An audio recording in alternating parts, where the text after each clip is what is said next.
the single most important competency that human beings possess.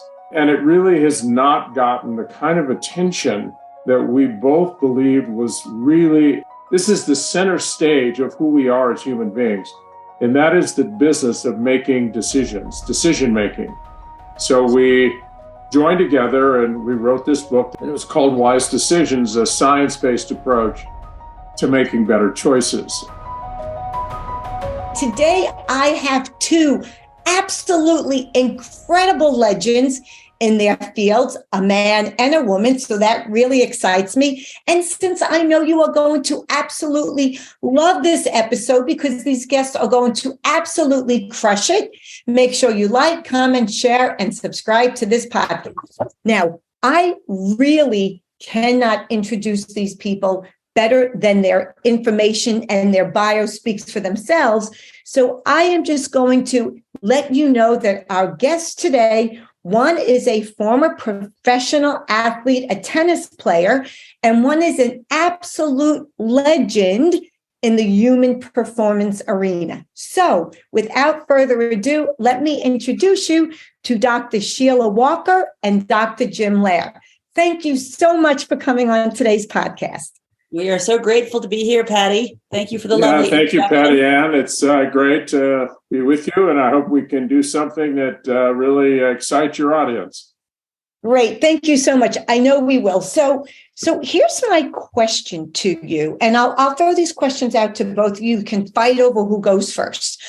The field of human performance has changed so drastically from a science, evidence-based, knowledge-based, back from when certainly you started, Jim, in 1992, and certainly Sheila from when you were playing tennis. So how has your work evolved, if it has, to incorporate those concepts, or has it not really changed? It just gives you more cognitive information to share with the people you coach and work with. I would love to start, and then I'd just like to kind of set Jim up for this one. So Jim, I'm a behavioral geneticist. My PhD was working on a big twin study to look at how nature and nurture influence human development, behavior, health, cognition, all of those things. And I love the way, by the way, Sheila, you're such a team player. You're going to set Jim up. I love it. Well, I love it. It's important to set Jim up because when I discovered Jim's work, we're both from Colorado, we're both tennis players, we both love sports, and we're both interested in how people can live their way into the very best versions of themselves. And that all starts with the foundation of health. So I discovered Jim's books, and this is after I'd done my PhD, and discovered that we just were speaking the same language. We're both applied and translational scientists. But here's the thing about Jim that was astounding to me as I was reading his books. His intuition and gut feel around how the brain works, about human biochemistry, about stress, about how we operate at a molecular level. You know, I had the benefit of labs and neuroscience studies and epigenetic gene expression studies. Jim was operating on some things that he felt like he knew, intuition. He saw them, he knew, but he was so far ahead of the field without the PubMed academic papers having been published yet. So that's what really astounded me. And he was and is dead on. All the science is caught up with him, but he was out there in front many years before the science, decades, in fact. Wow, Jim, I am so touched by that. That is amazing. But Sheila and I talked about setting you up this way. So go ahead. I don't know how to respond to that. Thank you, Sheila. You know, it's an interesting thing. Sheila and I both serve on a board. I co-founded the Human Performance Institute, and that was sold to Johnson & Johnson. And we now are serving on a non-for-profit board called the Youth Performance Institute, where we're trying to apply all the understandings that we learned in this living laboratory that spanned almost 35 years at the Human Performance Institute to youth and to children. And we we decided as members of this board that the single most important competency that human beings possess, and it really has not gotten the kind of attention that we both believed was really, this is the center stage of who we are as human beings. And that is the business of making decisions, decision making. So we joined together and we wrote this book that was released December 5th. And it was called Wise Decisions, a science-based approach to making better choices. And we're, this is kind of the adult version of what we want to apply to children. But my career has been organic. As Sheila intimated, I have one foot in the practical world, but I have another foot in the science world. I read journals like crazy, and I love science. Always have loved science, and have tried to, try to put the pieces together. This thing we call the human system is very complicated, and each book I wrote was another piece of the puzzle. And Sheila and I just connected on so many different levels, and it was a great joy writing this book. And we've gotten incredible traction from a wide array of folks who are realizing, hey, wait a minute, we don't teach decision-making in school. Parents don't have any idea how this occurs or what to do about it. But one bad decision can change our trajectory for a lifetime. And we'll make maybe thousands of decisions every single day, and we're not even aware that we're making them. Each one of them has its own impact. So when Sheila and I put this together, it's kind of like, for me, the capstone of all the things that I've learned, and to apply, to have Sheila, who's a remarkable scientist, kind of build the scientific rigor around the constructs. It was a great joy to work on this together. And we now want to apply this to youth, where we think the greatest traction can occur. Okay, so this is great. Now that we have the love fest between Sheila and Jim, tell us how you actually met. I know Sheila said that she read one of your, 17 books, Jim? I don't know how she has the time, because I know she has at least 3 children and works full time. But take us back a little bit. Tell us how you actually met. What did you do, Sheila? Did you send them an email, cold call? So here, it's a very long story that could take the remainder of the podcast. So I'm not going to tell you the whole story, but like in a word, what I'd call it is synchronicity. So I'm a Coloradan, but I've been living in London and Washington, D.C. for almost 20 years. Back and forth, you mean, between London and D.C.? London first for the PhD, and then we were in D.C. Where I taught, and that's really where my academic career got started. After the PhD in London, I was at Georgetown, then Johns Hopkins Bloomberg School of Public Health. But we met through a mutual friend. Well, a friend who had a friend. A friend of a friend. It's just so much bigger of a story. So I can try to limit myself, because I'm not good on brevity sometimes when I get excited about things. But a friend of a friend, and Gordon Euling, who is also involved with us on the Youth Performance Institute, put me in touch with Jim. And I sent him a few of my articles. And it was just, he responded quickly and enthusiastically. And that was really the beginning of our, at least getting to know one another. That was by email.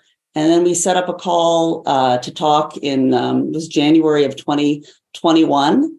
And I got on the phone with him. I was sitting right here at my desk, and it was just instant. Like the click was just instant on so many different levels, personal, professional, scientific, philosophical, we met on so many different levels. And I wrote myself, I'm a writer, so I do just write things down that I'm feeling, but I wrote down on a piece of paper, I want to stay close to Jim. I want to learn from Jim and find a way to work together.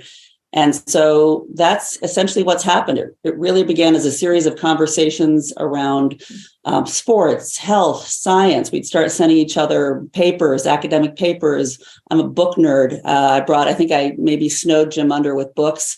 And and vice versa. But it's just sort of sharing of information and having fun with the process of thinking how we can leverage science to help people improve their lives, and especially young people, because as we know, childhood and adolescence are a sensitive period in development. And, things that we learn, mindsets, behaviors, habits, they're just stickier. And they, when they happen early on, they sort of fly under the radar screen of consciousness. It creates the blueprint. It creates the blueprint that everything else scaffolds on top. Let me go back to what you said earlier, and I promise you we'll get to the youth, because I know you guys are passionate about that. It sounds like what you said is you shared a passion and you shared values, right? I can already feel from the two of you that neither one of you would have continued the conversation if you thought one or the other was sleazy. Let's be honest, right? And lots of times that comes from our gut. Jim had mentioned something about intuition. Or you had. I believe, and I want to get your take on intuition. I believe very strongly that our intuition is not just this thing, right? The latest research, because I'm a bit of a nerd too with the neuroscience and stuff, although not half as schooled as you guys. The latest research that I've read is that what our intuition actually is, and I really want to get your opinion on this, Jim and Sheila, it's our individual collective experience of our unique humanity, meaning the history of our parents and their families, right? So you have those two lines going back to the beginning of time. What do you think about that? Well, that's very interesting. I'd love to see the research on that. Oh gosh, I don't know where I get my knowledge from. What I would say is that is part of the story of intuition, because through the epigenome, there's DNA, and then there's the epigenetic processes, which is how genes are read, transcribed and expressed. And that's the whole nature via nurture piece. It's not nature versus nurture. It's nature via nurture. Our environments, it's like the DNA helix, are always shaping. That's right.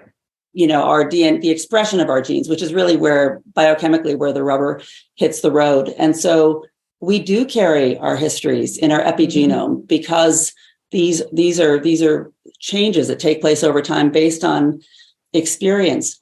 There's another element to intuition. The NIH has some research on this as well, about our physiology and listening to our emotions, our gut feel, being attuned to that combination of what we've learned and what we know. And some of it we have to sort of have a level of reflective consciousness to be able to really think about and process and channel to be able to access that information. But also our body holds a tremendous amount of wisdom. And sometimes before it hits our conscious awareness, we know it in our bodies, in our stomach, our chest, or maybe clenching our fists. Well, I'll interrupt you. What I would actually suggest, because you're speaking my language, that book, The Body Keeps the Score. I forget who the author was. Yeah. Right.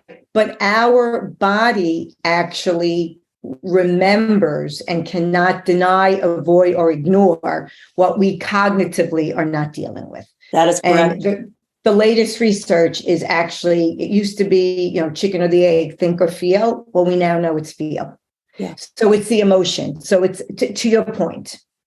Yeah. I mean, I think of emotions as really that's the priming of the canvas. Everything lays on top of the priming of the canvas, and we bring our own emotions and the meaning we've made out of previous experiences, how we choose to view a situation, make meaning of a situation, how it affects us emotionally. That is a huge part of how it shows up in our biochemistry. But the remarkable thing, and I think the really optimistic science story that Jim and I are really trying to tell, is that we have control over that. We have the ability to reshape those. Well, it's the stories we tell ourselves, right? The stories we tell ourselves. The research, tell me if you agree with this. The research more or less shows that if you took a functional MRI and you showed this is your language, so I'm probably going to sound so ignorant. You showed the picture of the brain with anxiety and you showed the picture of the brain with excitement. It is the same exact biochemical reaction. It's what we label it, what we call it. That to me is fascinating. Well, it may be, because the brain lights up similarly on scans. It doesn't mean it's the exact same biochemical reaction necessarily, but you're right. It's about the meaning we make of it. Similar, If we look at pain, like emotional and physical pain, they light up the same places in the brain. That's Ethan Cross's University of Michigan research. But it's well, they say we can really die of a broken heart. Yeah, well, it's perception is reality biochemically, and so what we believe to be true, the meaning we make out of a situation, is what plays out under the skin, and that shapes how we get to show up, how we respond to things, our bandwidth, and just how we process, particularly the hard things that happen, and how we can make meaning of those in an adaptive way, and show for our children also how we can make adaptive choices, even in hard moments around hard situations. Yeah, Jim, jump in here. So, as a person who has applied psychology to human performance, and my role is to try to help teams and individuals in high stress, in extreme environments, maximize whatever they're capable of in that moment. And it could be surgeons, special forces, could be elite athletes. And what I came to really appreciate was how integrated the human body and mind really are, and that you really can't separate them. And it's not mental toughness as much as it is an understanding of how the whole system is connected. And just like in medicine, when you separate all these specialties and you only look at the body through a certain lens, you make huge mistakes. You've got to understand everything has somehow a very profound connection to everything else. So in my work, I try to do everything and help athletes understand that the look on their face might in fact trigger internal changes in their own chemistry that can either help or hurt this, what I refer to as their ideal performance state, or as Csikszentmihalyi at Chicago referred to as the flow experience. Jim, I'm going to interrupt you for a minute. Are you bringing this to intuition? Do I bring intuition into this? Yes. I mean, okay. I wanted to get your opinion on that. Yeah. So the body has wisdom, and it's not just one-dimensional wisdom. We have this ability as a advanced neuroprocessor between our ears to look at things very, very logically and analytically. We can get the facts. We can crunch all those numbers. And that's one source of intelligence. But there's also intelligence in our hearts, and that is more of a compassionate feel. What does your heart say about this? And it's called the empathy circuit, where, oxytocin, whether it's kindness, compassion, love, caring, there's a very rich area of science, physiological neuroscience around this hormone of oxytocin. And there's also another circuit that you've been referring to, and that is the emotional circuit.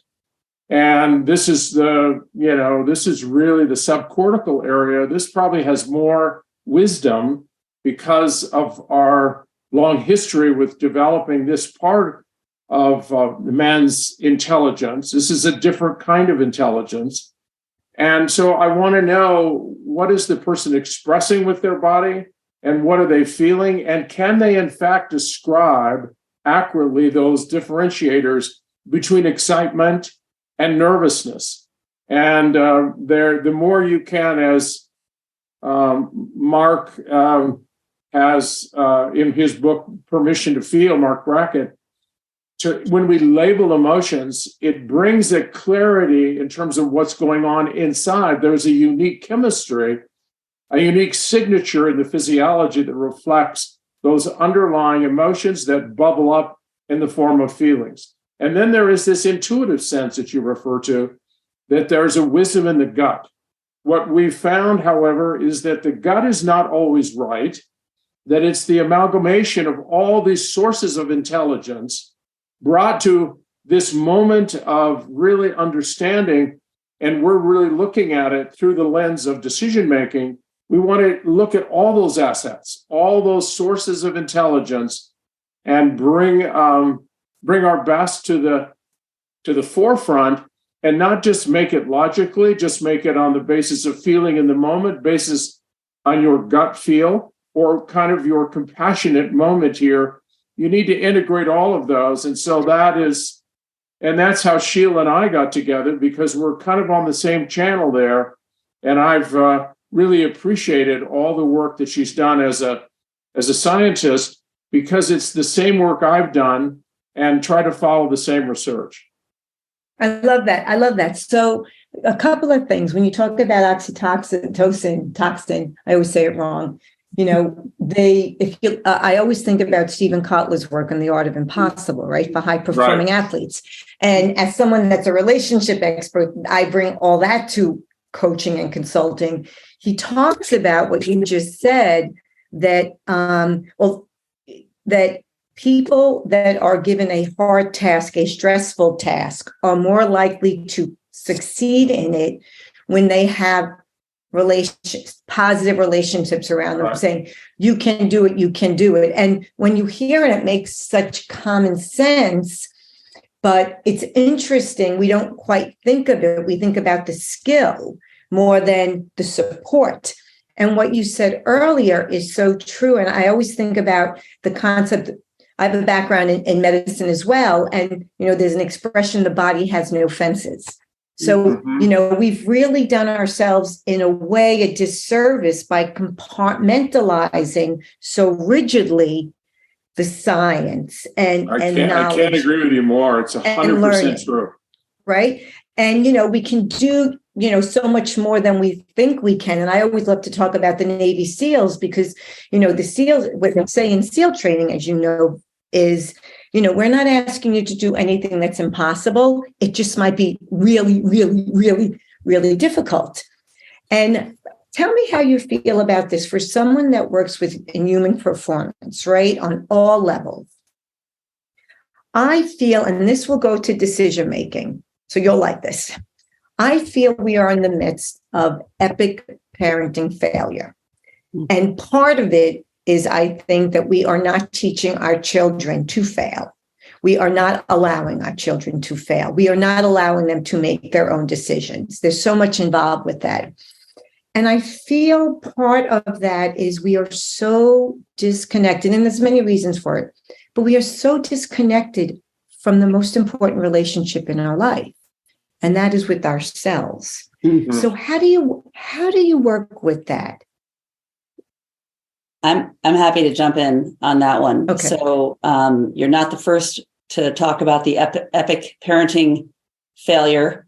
We have helicopter parents and curling parents. Now we have snowplow parents. They're in front of the kid. You'll like this. You're in Colorado. We are now ahead of the child, paving the way, so we don't even let them fall to scoop them up. I think it's a great analogy. Metaphor that I like even more is curling. The sport where there's curling parents. That's a British influence coming out in her ice chips out of the way. Scrubbing down the ice. My friends Bill Stixrud and Ned Johnson, who are in DC, amazing people. But they wrote, and then where is my book? It's all about having a sense of confidence. And I'm going to remember the name in a second. But they write all of it. Many people have written about this, and it is, failure is vital. And I think critical. But it's critical. And that's how we really learn. And when adults can help their children or their students or their athletes or, what have you, make adaptive meaning of failure, realize it doesn't mean anything about them and their worthiness or lovability as a human being. This is just part of the journey of life. But your point about, for us as human beings, having that relationship with ourselves, being at home with ourselves, is the bigger one. And I think that is, that takes time and reflection and moving through unpacking some difficult things, which we, write about in the book. Because really it all starts with us. And if we're afraid that our children are going to fail, either because it looks badly on us, or we're trying to protect them from having difficult experiences that we had, inevitably, I have three boys, a 20-year-old, almost 18 and 16. And, I find myself as a parent sometimes trying to help them. My parenting style was very much informed by the parenting that I had. And I don't necessarily want to protect them from things that I experienced, but it's very difficult not to bring your own experiences into, parenting your children. So I've had to, really look at some of the things that I do. I as far as failure in sports and school and academics and relationships and so forth, I'm very good at that and letting them fail and helping them make adaptive meaning of that. I think, when I grew up, emotions were really not a part of our household lexicon. It was kind of like, go over there, fix it, and come back. And so if there's anything that I overstep on, I think with our boys, is trying to help them understand their emotions, try to help them understand the backstory to everything or things that they may be reactive to. And I find myself very sensitive to just making sure they get that part right. So they have insight to not only read themselves, but also read the people around them and just have. You're talking emotional intelligence. Right. You're exactly. talking emotional intelligence. And Mark Brackett at Yale Center for Emotional Intelligence is one of my dearest friends. He has a program called Ruler that he's out in almost 5,000 schools teaching the language of emotions.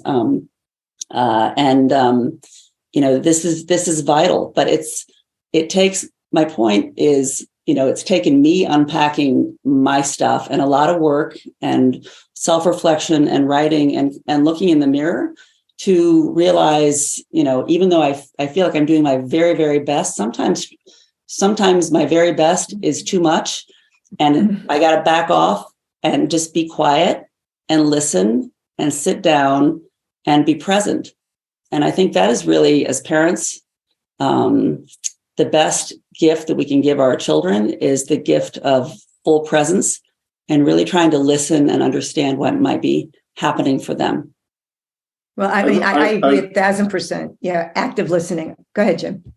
So I wrote a book several years ago. It was entitled Stress for Success. Mm-hmm. And the book was all about the work that I've been tracking in the stress research in the journals about the notion that, stress is the hormones of stress are the hormones of life.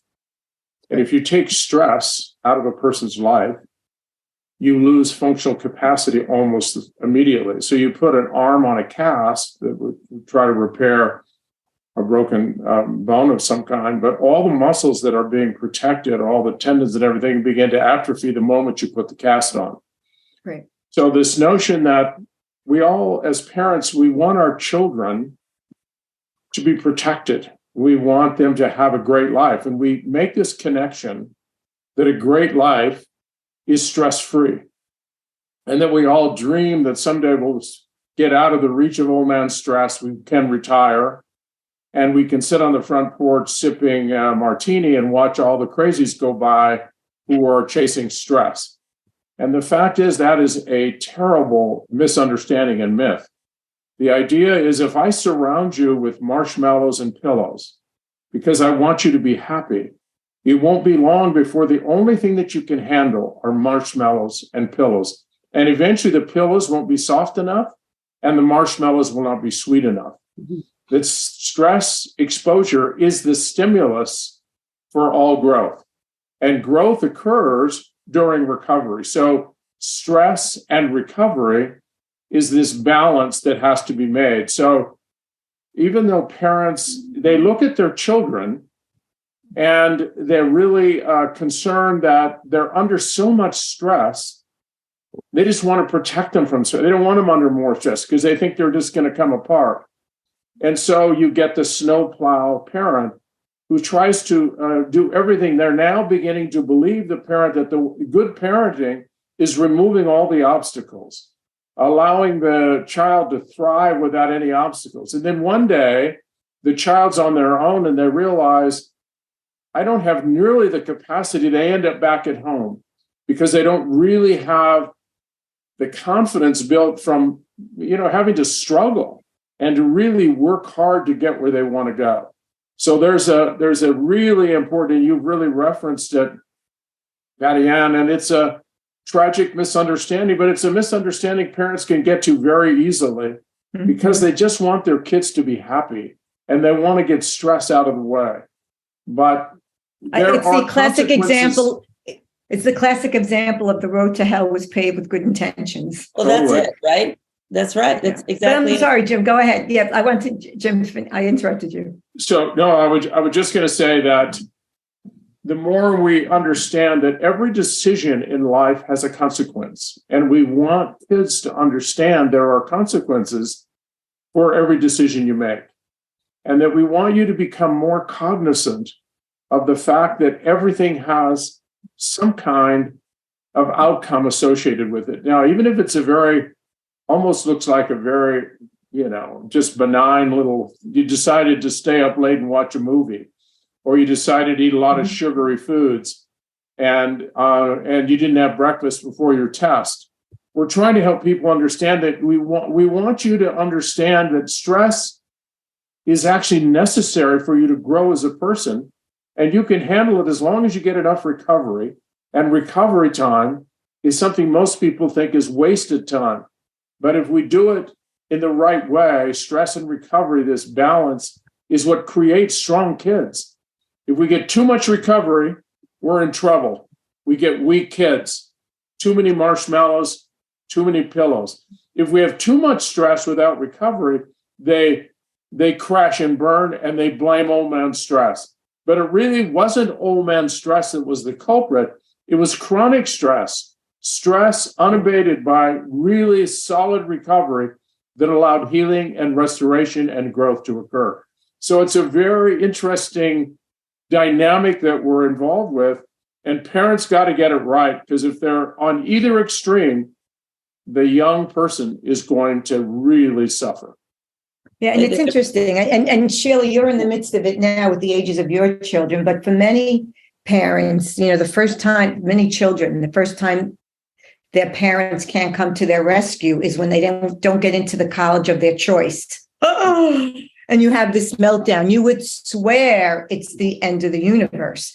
And, the concept of stress, what I always talk about is I think it's like iron gets strengthened when you put it in a fire, right? You stress it, or there's some kind of concept like that. But I want to ask this about the two of you and sports lovers, which I am as well. So sometimes you win, sometimes you learn, right? That's the mindset that I think is healthier than win or lose. But today, with what we're seeing with what's going on in youth sports and coaches, right? Now, we could go back to Bobby Hurley and Bobby Knight, right? The basketball legend coaches, right? High school and college. They probably were a little extreme, but there's no way on God's green earth you could ever coach that way today. And now you have it where the parents are so out of control. They are living so vicariously through their children, and they're failing their children. And so I want to know how you're seeing that show up, right? Because we've had one or two generations of that now. Because there is someone I know that coaches D1, and I asked him, what's the difference today than when you were younger? And he said, the athletes are definitely in much better physical shape, nutrition, all that stuff. He said, but mindset, emotionally, they're weaker. And I want to know, because you're working with that, just talk about that. I'll just make a couple comments and then Sheila jump in. As parents, we don't have a manual to follow. So we kind of follow our instincts. And society says that you're a success as a parent when your children achieve. Achievement is the scorecard that really is going to indicate what kind of parent you were. So if your child is doing extraordinarily well and gets scholarships and gets all these accolades and everything else, what really that registers in your head is, I'm doing a great job as a parent. And they're more concerned about achievement than they are about what's happening to the person inside as a consequence of this chase. And for me, I've always been concerned about the health and well-being of the athlete as they pursue these things. And more importantly, who are they becoming as a consequence of it? And are they becoming stronger as a person, more realistic? Do they make better choices? Do they understand that winning is really not going to be the validation at the end of their life for having lived a great life? In fact, it won't even begin to make the 10th cut. It's going to be your treatment of other people, your caring, your integrity, your honesty, your character. And though parents just don't really understand, this dynamic very well. So they get caught up, and when the child loses, they lose. And they become overly identified with the successes and failures of their kids. And it should be just the opposite. They should allow their kids to do their own thing, and they should be cheerleaders. And hopefully this sport experience will be leveraged into becoming a better, stronger human being for the life that really matters after sport. And so there's a lot of training of parents that need to be done, and coaches. And yes, there are the Bobby Knights and stuff. You can scare someone into doing amazing things. But I want to know what kind of wreck you have created inside those kids, and particularly the ones you cast out because they weren't brutal enough for you. They didn't really meet your standard. Mm-hmm. And what kind of casualty did that represent for those kids, maybe for the rest of their life? So I'm very critical. I call them the screamers as coaches. Mm-hmm. I like coaches who get what the whole game is all about. Well, John Wooden is the pinnacle. John Wooden, right, is one of my absolute heroes. And then I have a lot of modern day, Billy Donovan, coach of the Chicago Bulls. I mean, there's so many great coaches, but there are those that still are caught in the dark ages that believe that achievement is everything. And that if they achieve, that means they were successful as a person and they taught success. With Bobby, someone, in basketball who leverages basketball not to become a superstar in basketball, but to help them become better human beings. And that's the Duke coach, Mike Krzyzewski, Coach K. Mike Krzyzewski, Coach K.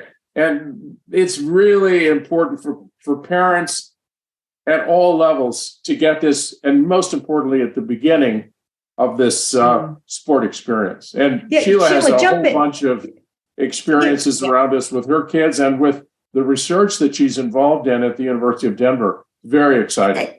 And also, Sheila, if you may, without getting into a political discussion, there was a shift. There was a time when you would go out. Well, I grew up in Brooklyn. You can tell from my beautiful accent. Go out and play. Like, our parents were not involved in anything. You were making all your own decisions, right? 2 sewers. If you hit the ball, 2 sewers, that was a double. And then you would argue over. There was the parents were not vicariously living through their children and their success. So there was a time you'd be on the tennis circuit. I'm sure, all right, go ahead, have a good match. And then, of course, the overbearing one. So what do you think changed?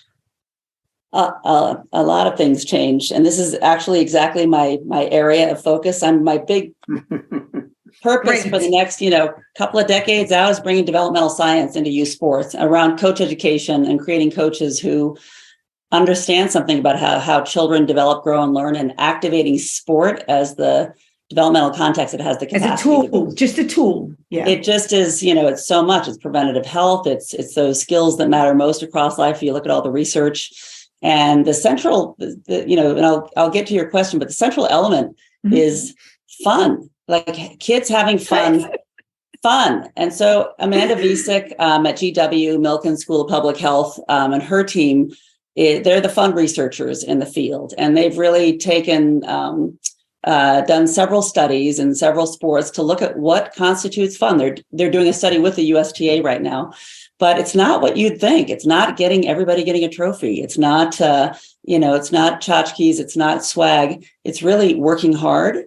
It is the coach-athlete relationship, having a good coach, social dynamics on the team, but working hard and challenge is one of them. And so it's incredibly important to let our kids run, and that includes failure. And as you know, as an athlete, all of us being athletes, the best moments. I love what you said. To win and learn. The best moments come from those losses, especially the gut-wrenching losses. When we can see something, someone helps us, a coach of a young person can help them see something they wouldn't otherwise see, and help them build towards leveraging that to grow into a better version of themselves that then they could have possibly have been without the defeat.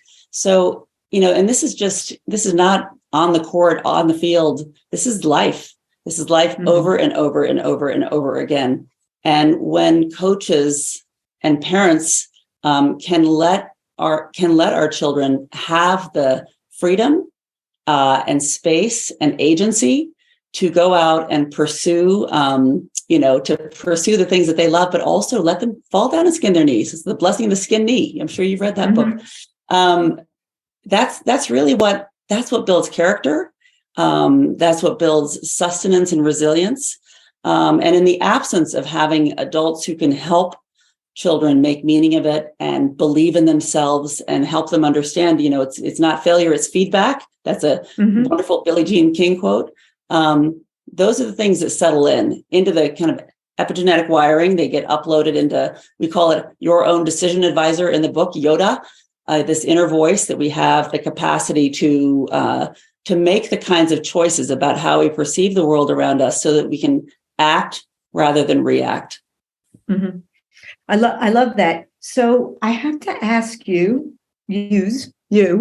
about, I'm sure you're familiar with the book Range by David Epstein. Yes. Are you? Okay. And so I actually find that fascinating because I think part of this conversation, not letting children fail, because if parents really knew and coaches really knew that you're not allowing your person to learn, I don't think they would let them not fail, right? It is a gift to fail. You talk to anyone, and scientists, I think Thomas Edison said he didn't fail 1,000 times. There was 1,000 ways he learned not to make the light bulb kind of thing. But how do you feel about this specialization today, right? And the book talks a lot about the difference between Roger Federer and Tiger Woods, and how, and I don't know these people, you probably actually know them. I only know what I've read, but, Tiger Woods was raised to be a golfer, beginning, middle, and end. And we see where that got him. Yes, it got the accolades, but, he fell short of being a man. I don't mean that cruelly, but, there's a lot of issues. Whereas apparently, Sheila, you probably know this, Roger Federer's mom was like the tennis coach or player. And she was like, dude, do whatever you want. Encouraged him to do all three, all the sports. And then later in life, and the whole concept of Malcolm Gladwell and the 10,000 hours, how that's really is a myth. Like, yes, it applies maybe for chess and maybe for music, but for the most part.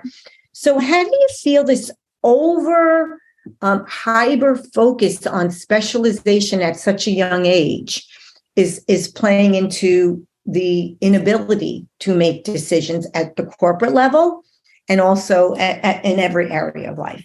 Well, that's a great question. And range is on, being a generalist versus specialization. The more that we can liberal arts education, our capacity to see a more holistic perspective on any situation, the better data set we're going to have. This is what we talk about, the 360-degree data set in the book. But as related to sports, Roger was a very good soccer player. And, he kind of chose tennis, I think, at around age 17 or so. He madly loves tennis. When Tiger was more hold into it with those expectations. I think Tiger was told he was going to love tennis. Right. And so there's, intrinsic motivation is vital for any of us, for any kind of sustainability in anything we do. We've got to feel it from the inside. That inner gas tank has got to be, refilled by, joy of engaging over time. So what we know about youth sports and generalization is that there are more injuries for specialization, higher stress and anxiety, more burnout. Kids are more apt to leave early on when there is that pressure around, you must succeed in a sport. There's also the kind of comes back to the parenting thing, like why is a parent allowing their child to just have rigid, parameters around what constitutes success for them? Because what children, who are expected to be very successful in one particular thing, they begin to equate being successful with being lovable and worthy. And it's so much bigger than that. I mean, love, I think, is that's the fountain of everything for human beings. And we have love and support and empathy and non-judgmental relationships in sports, out of sports, but helping children, try different things on for size. Maybe there's one sport that is the central focus. And soccer may be fun. There could be lots of different sports. There's a physiological piece to this also that relates to physical literacy. And that's, kind of being active for life, but moving our bodies in different ways that are all complementary. And what we find is that, when athletes do a range of activities, they're not just hyper-focused on one thing. They tend to be healthier, stay healthier longer. That kind of biochemistry of physical literacy of doing different things, yoga, tennis, weightlifting, soccer, what have you, hiking. It's correlated with psychological resilience as well. And this gets back to the toolkit for life, like having a go-to place when we are stressed or need to make decisions or need to take a break or need to take a step back. Moving our bodies, because the exercise biochemistry is far and away one of the most powerful antidotes there is to alleviate stress and also to fuel creativity. And you can't build resilience if you haven't had to be resilient. Exactly. And resilience comes from things not going your way. Jim, I'm dying to hear you. Look like you have so much to add here to this conversation. So, my life, I've worked with 17 number ones in the world, help them get to number one in the world. And then all the people who didn't make it, thousands of people. It's been an interesting opportunity, this living laboratory that we had. And for me, the most important stake you put in the ground as a parent, even as a coach, is to get the purpose right for why you're even involved in sport at all. If you get this right, everything falls into place. So if the purpose is to help you grow and become a better, more resilient human being of great character, and the way you treat other people, the way you deal with ups and downs, wins and losses, Roger Federer is a great example. His identity as a person was not molded solely on the basis of his ranking. Those individuals who have been taught that achievement is everything, and that they become, in a sense, almost connected identity-wise with whatever they're only as good as their last performance, that their value as a human being is limited to their performance. And that's because everyone has been talking only about achievement in the context of whatever sport they're in. So if you expand that, every loss is probably a greater opportunity to learn something about yourself and about life. And every time you got sidelined with an injury, every time you lost to someone you never should have lost to, it was a terrible loss. And you, rather than talking about it in the context of what is this going to do for your ranking, what is it going to do for your chance of getting into college or going on to the Olympic team or the getting into the Olympic trials, if you really just look at, wait a minute, why are we doing this in the first place, is to become a better, more fully functional human being for life. And if you become, and I've worked with a number of gold medalists, if that's the icing on the cake. If they don't make it, they're not petrified. They're at peace with themselves because the sport was a remarkable gift. Whatever they got out of it was much more than they ever thought possible. And so gratitude and a sense of joy and happiness, even if I lost and had a miserable Olympic performance, I really feel like this was something that I am so lucky to have had all these people in my life. I've seen the world.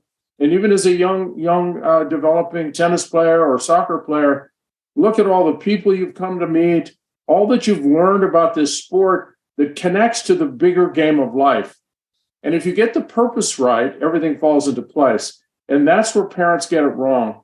They think it's about achievement over and above everything else. Yeah, it's about achievement. The whole research on achievement motivation is so fascinating. And really what we want to do is to understand there's a bigger game. And if Roger Federer never had become the great champion that he had, he would still be a remarkable human being because he's leveraged tennis and his parents to become this extraordinary person. He's kind. He's a great father. He's a great husband. He's great with people. I mean, he steps up and does things that everyone loves him because he's also number one. He was number one in the world, maybe one of the greatest, if not the greatest of all time. But even his agent and everyone who's around him says the same thing. Roger is a gift to the world. That's more important than his gift to tennis. And when you have both, it's a grand slam home run. Man, I have goosebumps. So basically what you're saying is that there's a purpose and that the athlete, the executive, whomever, their sense of identity is not wrapped up in their sport or their achievement. In their performance, they don't have any control over.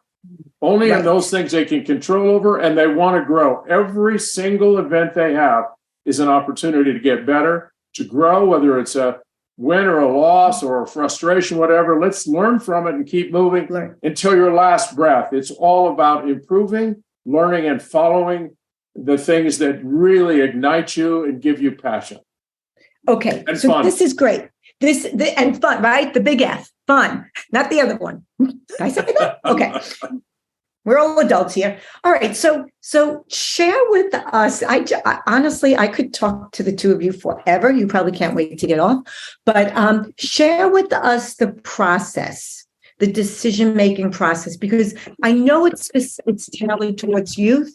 But, some of us are a little stuck in our maturity doesn't necessarily correlate with our chronological age. So I think everybody can learn from this. Well, we are, as we write about, we're a collection of our decisions over time, and we get to choose how we show up in life and what those things are that are the most important to us. So Dan Ritchie, who was the former chancellor of DU, is 91 years old, extraordinary human being, known for making extraordinary decisions, all about doing the right thing in the right way for the right reasons. Even he hadn't really stopped to unpack his decision-making process. And it was really what he learned from his grandfather, in hikes in North Carolina when he was a 5-year-old boy. I mean, that was the template from which he learned. And we really don't stop and think about how we make decisions, which is one of the reasons why the major reason Jim and I wrote the book. So what we have the opportunity to do is sit back and think about what are those things that are the very most important to us? Who do we want to be? What is our Yoda code? This is the 5 or 6 words that describe how we want to show up. Big picture, kindness, empathy, courage, gratitude, integrity, humility. There's a collection of words that we can, choose from in the book or, come up with our own words, but coming up with our own internal code around that we want to be our true north, kind of our beacon for decision making. And when we can decide in alignment with, these basic precepts that are fundamentally about the people we want to be in the lives of those we love, how we want to be in the world, how we can activate our purpose with our passion. We're not kind of driving around the neighborhood, not sure where we're going. We've got a GPS set to a particular address, and we can navigate our way there. Not that we won't make a wrong turn here and there, but we can come back to our, GPS coordinates and get back on track again. This is why it's so important to sit back and think about what these things are. What's really important? Is it having a big bank account or a fancy car or winning a tournament? Generally speaking, at the very end of life, this is not what people report. They report it's about, love, being loved, the sense of human connection they've had with others and ways in which they've been able to contribute. So this is a big lift for young people because, they've got their whole life ahead of them and they're Superman, Superwoman. But by walking our talk as the adults in their lives, embodying some of that energy, reinforcing our values through what we do, what we say. These are things they're just going to pick up under the radar screen. They're just things that are going to be a part of their story through their epigenome. And this wonderful quote that Jim and I both love is, "Don't worry that your children aren't listening to you. Worry that they're always watching you." So this is how real deep, sticky learning transmits. And this is where we can upload Yoda to our children while we're uploading our Yoda for ourselves. That's great. Jim? So, we really wanted to put the decision-making process under a microscope. We wanted to bring to people's awareness that this is really happening maybe hundreds, maybe thousands of times a day. And these choices that you're making automatically and almost off the cuff without much thought may predetermine kind of where you end up in life and probably will. And so we try to identify where in the brain decisions are actually made and to really look at when people make great decisions, what are they doing? And what are we referencing when we make a decision? Do we have any idea kind of where you just make the decision, yeah, I'm going to do this or do that. I'm going to eat these foods or that. I'm not going to do this. And that's even a choice. So the deeper we got into it, the more we realized that we all have this little voice that is our advisor. We call it your own decision advisor. And sometimes it's terrible. That voice may be very, very dysfunctional and get you to make the worst decisions you can possibly imagine. Drinking and driving too fast,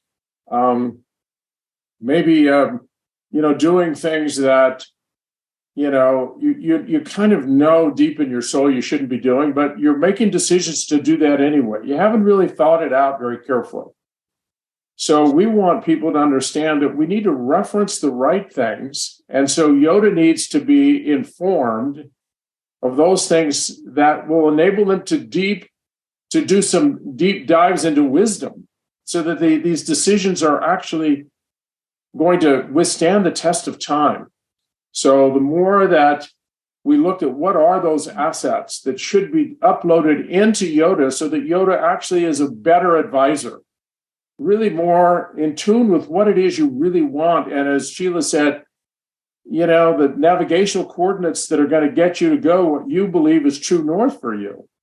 So in the book, we have you go through and consciously decide, what do you want to arm Yoda with? And we're going to practice that until Yoda now is actually doing it very, very quickly and intentionally, but also in some cases very automatically. But now it represents who you most want to be in life. So you don't just make wild, crazy decisions you never thought about. And in those that are really important, you're pausing between that stimulus and response, and you're using this capacity for reflective consciousness, which is our uniquely human. It's probably the most important asset we have, defines our species, that we actually can think about it and we can actually question it. We can look at it from many different directions and really think, it's best for me at this point I'm hot emotionally. I'm angry. I'm frustrated. I'm very I'm very stressed out. I shouldn't make this decision now. I'm going to sleep on it. I'm going to go for a walk tomorrow, do a little exercise, and see if I can get to a better place before I make this decision that may, in fact, change the trajectory of the lives of my kids, of my life, with my marriage. And so we're trying to get people to be much more aware of the power of choice and how those choices can be made to make the best life possible for you and all the people you care about. And you are the teacher for all those around you. And Patty Ann, one follow-on that relates to an earlier question of yours, the great question about us as adults unpacking our own things so that we can, be teachers to our children that we want to be. Really, it's discerning what that Yoda code is and plugging that into our GPS coordinates. That is the way that we can find our way home to ourselves. And then we can walk our talk, live our message with the people in our lives, especially our children. I love that. And I'm actually thinking, as you're saying that, I'm thinking of my mother say, if we would say, well, so-and-so's parents, let them do something. She's like, great, then you can go live with them. But what made me think of that in her wise Brooklyn, such a wise woman that wasn't formally educated. But I thought of that because the Yoda, to your point, is you want it to be the North Star, the GPS to your home, not somebody else's home. And if you don't know how you're making your decisions, then you are empowering other people to live your life for you and how you get there. And why would you want to do that? Why would you abdicate that? So I love this.